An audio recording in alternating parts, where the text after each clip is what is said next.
نحمده ونصلي على رسوله الكريم أما بعد فأعوذ بالله من الشيطان الرجيم بسم الله الرحمن الرحيم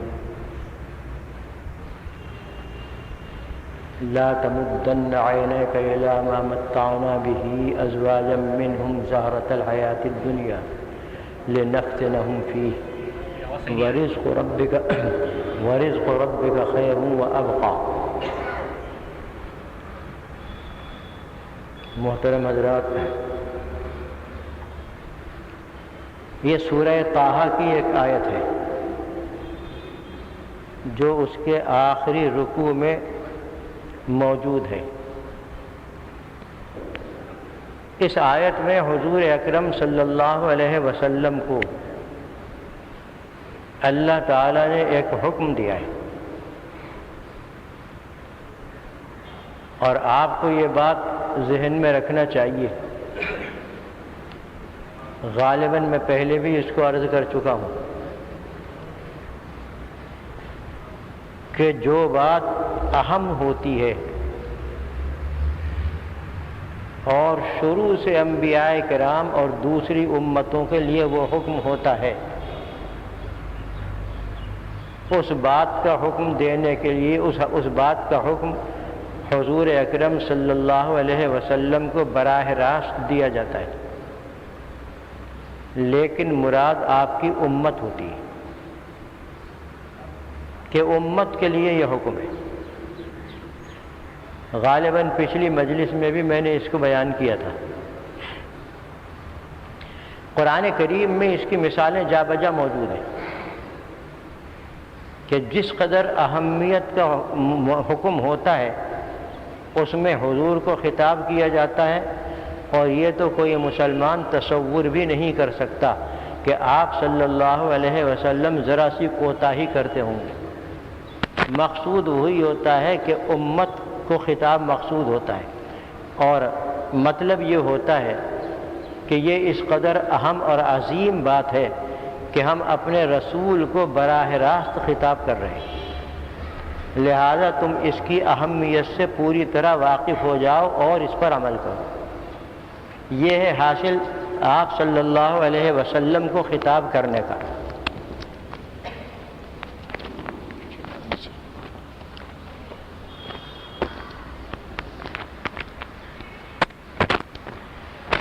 چنانچہ سورہ طٰہٰ کے اندر بھی یہی بات ہے، اس آیت میں بھی اور اس سے اگلی آیت میں بھی۔ پہلے آج اس آیت کے بارے میں عرض کر دوں۔ اس آیت میں میری رائے کے مطابق اللہ تعالیٰ نے اس امت کے اس روگ کے اور بیماری کی طرف اشارہ کر دیا کہ جو اس امت کی پستی کا اور زوال کا سبب ہوگا، اس کی طرف اشارہ کیا ہے۔ فرمایا لا تمدن عینیک، آپ آنکھ اٹھا کر بھی نہ دیکھیے، آنکھ اٹھا کر، آپ آنکھ اٹھا کر بھی نہ دیکھیے کس چیز کو؟ الی ما متعنا بہ ازواجا منہم، دنیا کے اس ساز و سامان اور اس مادی اسباب کی طرف کہ جو ہم نے کافروں کی مختلف قسموں کو استعمال کرنے کے لیے عطا فرما دیا ہے۔ آنکھ اٹھا کر بھی نہ دیکھیے۔ دیکھیے کس قدر تاکید کے ساتھ یہ حکم ہو رہا ہے۔ یہ نہیں کہ آپ اس میں خود ڈوب جائیے، یہ نہیں کہ آپ اس کو حاصل کرنے کی کوشش کیجیے، یہ نہیں کہ آپ اس کی تمنا کیجیے، یہ بھی نہیں کہ آپ اس کی آرزو کیجیے اور اس کے لیے اپنی کوششیں اور اپنی توانائیاں صرف کر دیجیے، بالکل نہیں، بلکہ آنکھ اٹھا کر بھی نہ دیکھیے۔ کس چیز کی طرف؟ اس چیز کی طرف جس میں آج امت غرق ہو کر تباہ ہو رہی ہے۔ میں اپنی بات نہیں کہہ رہا ہوں، قرآن کریم موجود ہے، آیت موجود ہے، ترجمے اس کے موجود ہیں۔ سورہ طٰہٰ کے آخری رکوع کی یہ آیت ہے۔ یعنی 16ویں پارے کے آخر میں یہ آیت ہے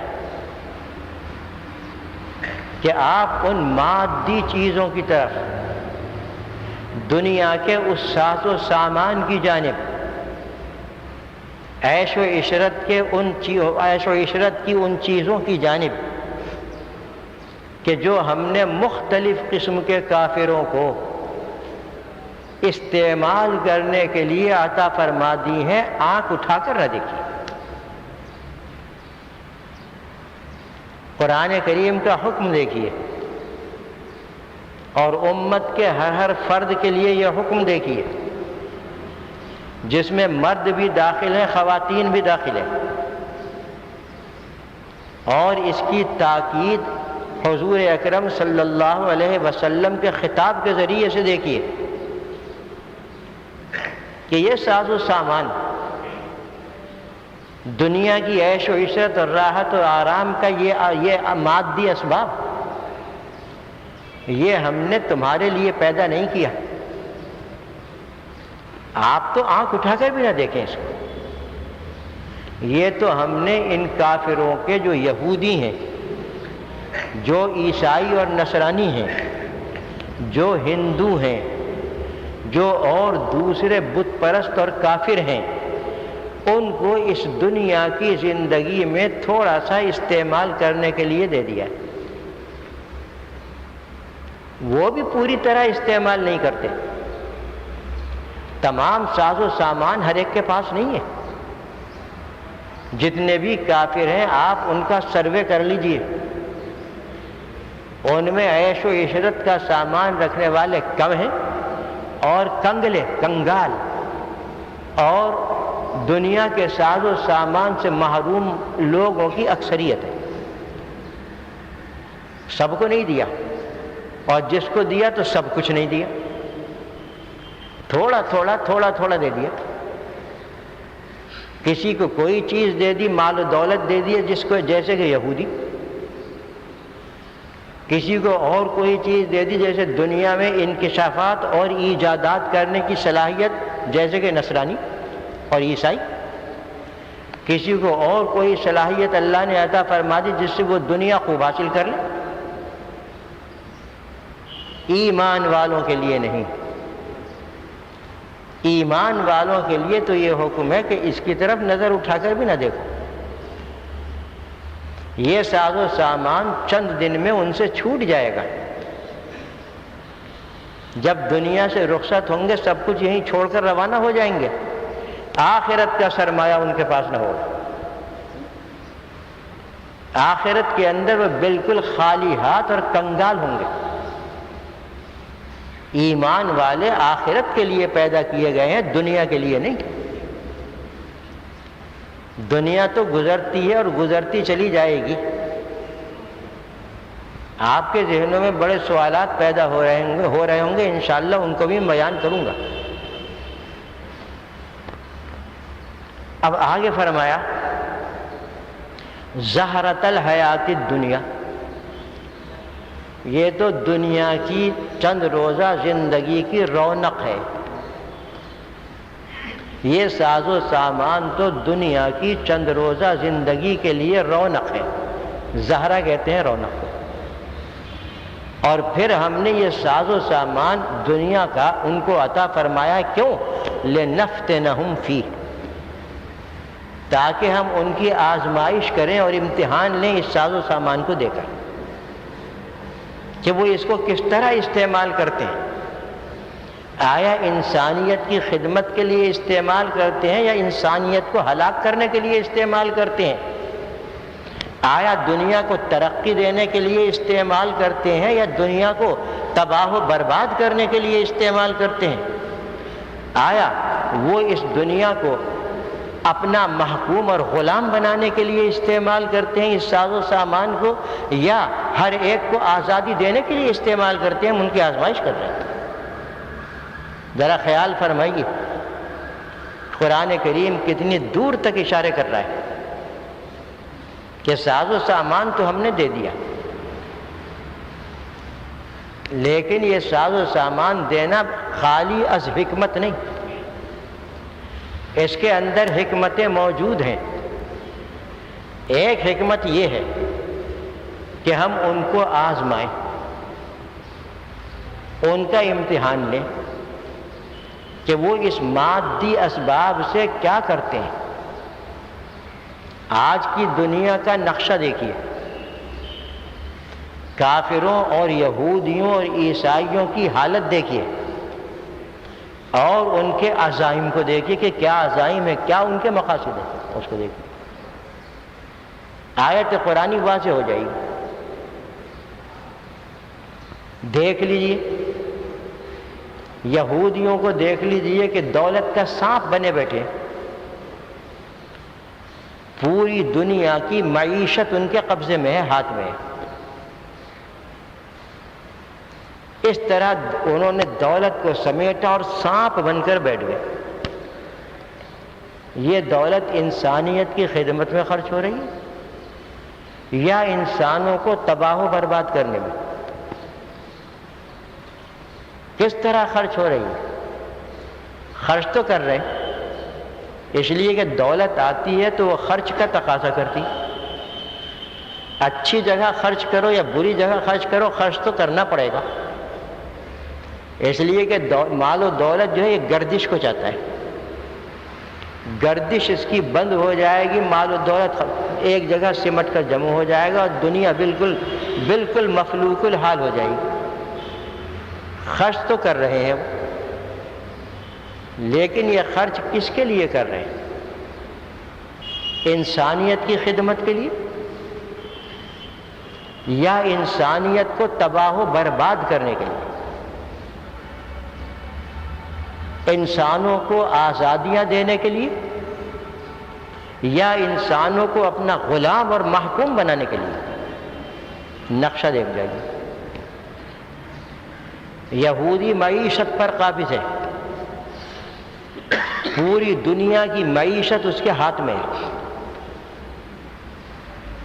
اور اس مال کو وہ خرچ بھی کر رہا ہے، بہت زیادہ خرچ کر لیتا ہے، لیکن نیت اس کی خراب ہے۔ یہودیوں کی نیت بہت خراب ہے، جب تک اپنا کوئی بڑا مفاد سامنے نہ ہو دولت خرچ نہیں کرتا۔ انسانیت تو اس کی نظر میں کچھ ہے ہی نہیں، اپنے مفادات کی خاطر وہ دولت خرچ کرتا ہے۔ کس چیز میں خرچ کرتا ہے حضرت؟ دنیا کو اپنا محکوم بنانے کے لیے، غلام بنانے کے لیے۔ اس طرح خرچ کرتا ہے کہ جتنی خرچ کی ہے اس سے زیادہ اسے مل جائے اور اس کی حاکمیت بھی برقرار رہے۔ زیادہ دور میں نہیں جاتا، اپنے ملک کا حال دیکھ لیجیے کہ اپنے ملک کو انہوں نے کس طریقے سے تباہ و برباد کیا، اور پھر کس طریقے سے آج ہمیں اپنا غلام اور محکوم بنا لیا کہ آج ہم اپنی معیشت کے فیصلے ان یہودیوں کے بینک والوں کے خلاف کر نہیں سکتے۔ یہودیوں کے بینک ہے وہ، اس کے خلاف ہم کوئی فیصلہ کر نہیں سکتے۔ ہم اپنی اس معیشت میں آزاد نہیں ہیں۔ وہ اگر کہہ دیتے ہیں کہ فلاں محکمے سے اتنے ہزار نکال دو، ہم مجبور ہیں۔ ان کا حکم آ جاتا ہے کہ فلاں محکمے کے اندر اتنی کمی کر دو، ہم مجبور ہیں۔ ان کا حکم آ جاتا ہے کہ گیس کے پیسے بڑھا دو، بجلی کا نرخ بڑھا دو، فلاں چیز کا نرخ بڑھا دو، ہم مجبور ہیں۔ کیا یہ صورتحال نہیں ہے؟ دولت انہوں نے دی، امداد کے نام پر دی، جو حقیقتاً امداد نہیں ہے، قرض ہے، اور قرض بھی کیسا؟ سودی قرض ہے۔ سودی قرض بھی کیسا کہ اصل تو اپنے حال پر برقرار اور سود ادا نہیں ہوتا، سود برابر بڑھتا چلا جا رہا ہے۔ ہر منٹ میں سود کی رقم بڑھ جاتی ہے۔ آپ کو تو معلوم ہوگا، آپ تو واقف ہیں ان باتوں سے۔ بینکوں کا حساب دیکھ لیجئے کہ جہاں جتنا زیادہ سرمایہ انہوں نے قرض میں دیا، ہر منٹ میں وہاں پر سود کی رقم بڑھتی چلی جاتی ہے۔ یومیہ کہاں تک پہنچتی ہے، سالانہ کہاں تک پہنچتی ہے، وہی لوگ جانتے ہیں، ہمیں تو اس کا حساب معلوم بھی نہیں۔ اصل اپنی جگہ برقرار ہے، اور سود اتنا بڑھتا چلا گیا کہ اس کا ادا کرنا مشکل۔ یہ امداد ہے. ذرا خیال فرمائیے کیسا دھوکہ دیا ہے قوم کو. امداد کے نام پر سودی قرض، اپنی رقم اور اپنا سرمایہ محفوظ، اور اوپر سے اتنا مقروض کر دیا کہ ہمیں محکوم بنا لیا. آپ حضرات ان چیزوں سے زیادہ واقف ہیں. میں تو ایک جنگل کے ایک گوشے میں بیٹھنے والا شخص ہوں، مجھے زیادہ معلومات نہیں ہیں، لیکن میں جو کچھ عرض کر رہا ہوں انشاءاللہ یہ صحیح ہوگا. انسانیت کی خدمت کی انہوں نے، یا کیا کیا؟ انسانوں کو اپنا غلام بنایا.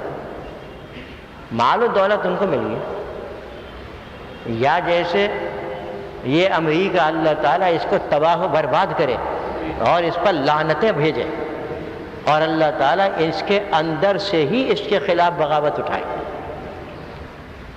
دنیا پر اپنی ایجادات اور سائنسی ترقیات کے ذریعے چھایا. یہ سائنسی ترقیات انسانیت کی خدمت کے لیے ذرا بتا دیجیے.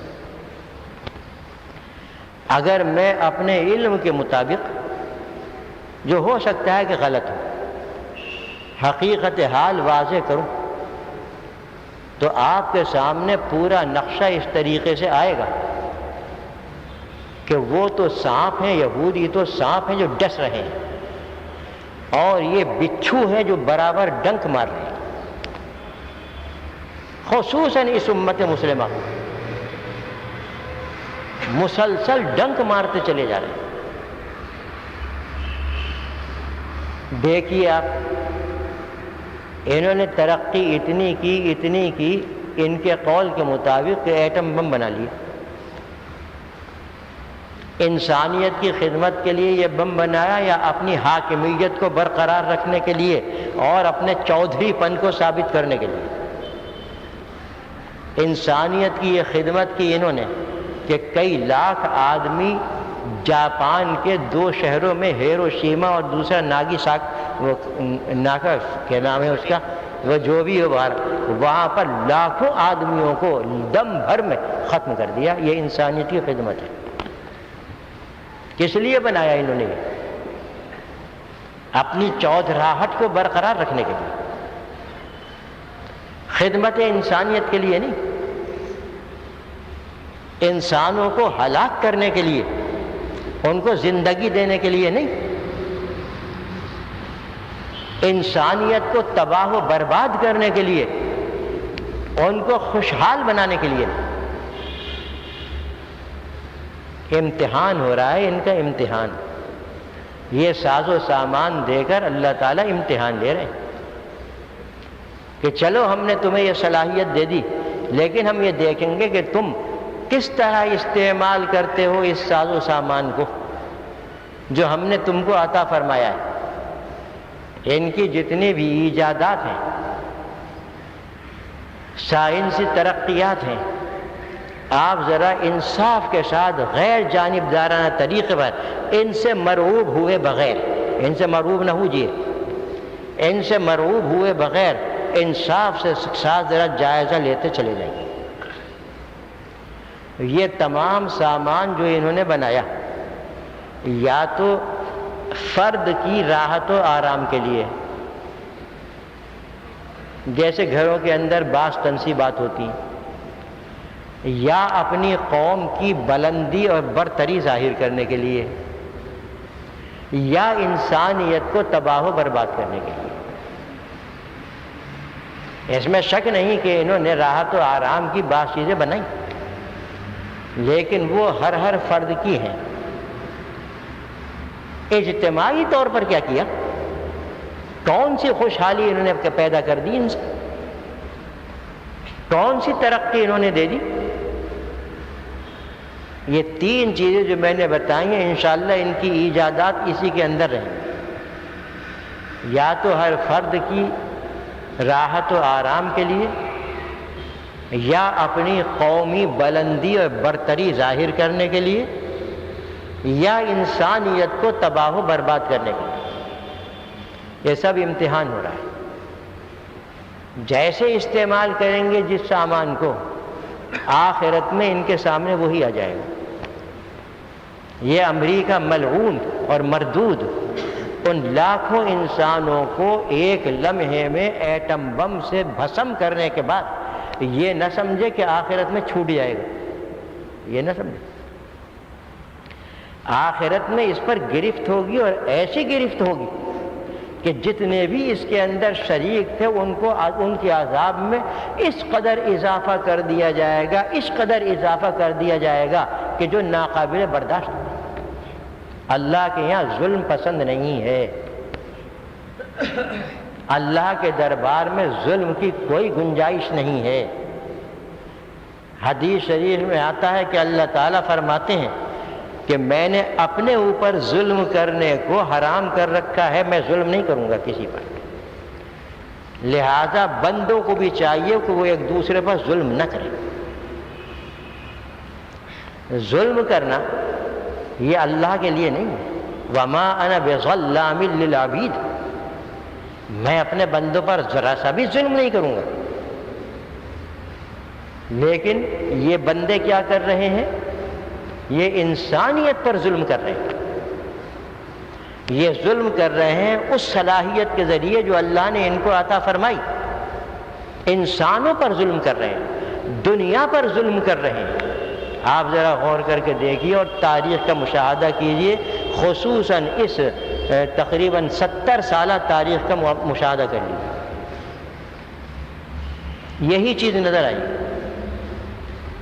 یہ بات بالکل تسلیم شدہ ہے، اور شرعی قواعد سے، قرآن و حدیث سے یہ بات ثابت ہے کہ جو کافر جتنا بڑا ظالم ہوگا اتنا ہی اس کے عذاب میں اضافہ ہوتا رہے گا، اور جو کافر عادل اور منصف مزاج ہوگا اس کا عذاب کم ہوگا دوسروں کے مقابلے۔ یہ قرآن کریم سے بھی ثابت ہے اور حدیثوں سے بھی ثابت ہے۔ حضور اکرم صلی اللہ علیہ وسلم نے ایک موقع پر بیان فرمایا کہ سب سے ہلکا عذاب جہنم کا ایک کافر کو ہوگا کہ اتنا ہوگا کہ وہ اس کے پاؤں کے تلووں کے نیچے، پاؤں کے نیچے 2 انگارے جہنم کے رکھ دیے جائیں گے، 2 انگارے بس۔ لیکن اس کا یہ اثر ہوگا کہ اس کا دماغ ہنڈیا کی طرح کھولتا ہوا ہوگا، ان 2 چنگاریوں کا اثر ہی ہوگا، اور وہ یہ سمجھے گا کہ سب سے زیادہ عذاب دنیا میں میرے اوپر ہے۔ حضرات علماء نے لکھا ہے کہ یہ وہ کافر ہوگا کہ جو بڑا عادل تھا، بڑا منصف مزاج، لیکن تھا کافر، مخلوق پر اس نے کوئی ظلم نہیں کیا، عدل و انصاف کے ساتھ وہ دنیا میں رہا۔ اور اس سے زیادہ عذاب ہوگا اس کو کہ اس کو جہنم کی آگ کی 2 جوتیاں پاؤں میں پہنا دی جائیں گی، ایک جوتی ایک پاؤں میں، دوسری جوتی دوسرے پاؤں میں۔ جب 2 چنگاریوں کا یہ حال ہے کہ دماغ کھول رہا ہے، تو ان 2 جوتیوں کا کیا حال ہوگا کہ اس کو کہاں تک گرمی پہنچے گی؟ یہ پہلے سے زیادہ عذاب والا ہے۔ میرا مقصود تو یہ ہے کہ کافروں پر بھی عذاب میں مختلف مرتبے ہوں گے، یہ ان کے دنیا کے اعمال کی وجہ سے ہے۔ یہاں پر یہ لوگ جو بڑے دعوے کرتے ہیں اور ہمیں انہوں نے مرعوب کر لیا اور ہم ان کے مرعوب ہونے میں آ گئے، یہ ظالم ہے، بہت بڑے ظالم ہیں۔ یہ ایک فرد پر ظلم کرنے والے نہیں، بلکہ یہ تو پوری برادری پر، بلکہ پوری انسانیت پر ظلم کرنے والے ہیں۔ ایسے ظالموں کا عذاب کیسا ہوگا اور کتنا ہوگا، دوسرے کافروں کے مقابلے میں آپ اس سے اندازہ لگا لیجیے۔ ظلم کی انتہا ہے، ایسا ظلم تو چنگیز خان نے بھی نہیں کیا جیسا ظلم یہ کرتے ہیں، کر چکے ہیں اور کر رہے ہیں۔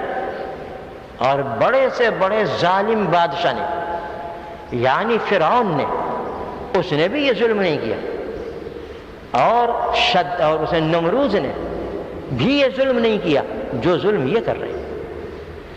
ان لوگوں کا ظلم، ان بادشاہوں کا ظلم خاص قوموں پر تھا۔ فرعون کا ظلم تھا بنی اسرائیل پر، اپنی قوم کے لیے بڑا عادل، بڑا منصف مزاج تھا، اور یہ بنی اسرائیل اس کی حکومت میں اقلیت میں تھے، اس سے آگے اس کا ظلم نہیں بڑھا۔ نمرود کا ظلم تھا، وہ بھی ایک خاص قوم پر تھا جو حضرت ابراہیم علیہ السلام کے ماننے والے تھے، اور ان کے ماننے والے بہت قلیل اور بہت کم تھے اس وقت، حتیٰ کہ بعض روایتوں سے معلوم ہوتا ہے کہ ان پر ایمان لانے والے صرف 2 آدمی تھے، ایک ان کی زوجہ محترمہ اور دوسرے ان کے چچا زاد بھائی حضرت لوط علیہ السلام، باقی پوری قوم ان پر ایمان نہیں لائی، تو ان پر ظلم تھا۔ لیکن ان بدبختوں کا اور ان ظالموں کا ظلم تو پوری دنیا پر ہے، پوری انسانیت پر ہے۔ کیسے چھوٹ جائیں گے یہ آخرت میں اللہ کے اس دردناک اور شدید عذاب سے جو ایسے ظالموں کے لیے اللہ نے تیار کر رکھا ہے۔ اس لیے یہ باتیں دنیا میں چند روزہ دنیا کی زندگی میں کر کے یہ بھول نہ جائیں۔ فرما دے لنفتنہم فیہ، تاکہ ہم اس ساز و سامان میں ان کی آزمائش کریں کہ یہ کس طرح اس ساز و سامان کو استعمال کرتے ہیں، آگ لگاتے ہیں دنیا میں یا دنیا کو گل و گلزار بناتے ہیں۔ ہم دیکھیں، ہمارے سامنے سب کچھ موجود ہے۔ آگے فرمایا وَرِزْقُ رَبِّكَ خَيْرٌ وَأَبْقَىٰ، کہ آپ کے رب نے جو آپ کو رزق عطا فرمایا ہے وہ بہتر ہے اور ہمیشہ رہنے والا ہے۔ اس رزق سے مراد ہے آخرت کی نعمتیں، کہ آخرت کی نعمتیں دنیا کی نعمتوں سے بدر جہاں بہتر ہیں۔ کیوں؟ اس لیے کہ آخرت کی نعمتیں دائمی ہیں، ابدی ہیں، لازوال ہیں۔ دنیا کی نعمتیں عارضی ہیں اور ختم ہونے والی ہیں۔ تو باقی رہنے والی نعمتیں آخرت کی۔ آیت کا تھوڑا سا مفہوم اور ترجمہ میں نے بیان کر دیا، اب پھر دوبارہ اس کو آپ کے سامنے تھوڑی تشریح